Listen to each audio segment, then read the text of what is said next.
how to fix music only play through your loudspeakers and not via your Bluetooth earphones, headphones, or Bluetooth speakers. So first tap on the home button to return back to the home screen. And you can see that if I open up my YouTube music and if I tap on the play button, it will play through my loudspeakers even though I have connected my phone to a Bluetooth device.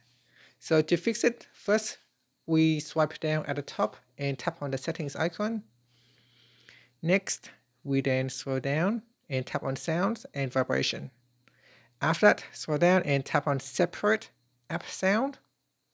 Then turn off separate app sound.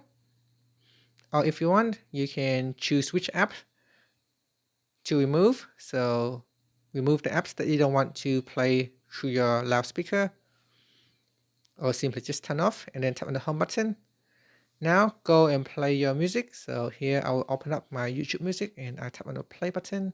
Now it will play through my Bluetooth device, such as my Bluetooth Galaxy Buds Pro or loudspeakers, your Bluetooth speakers, and so on.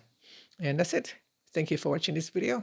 If you find it helpful, please like and subscribe to my channel for more videos.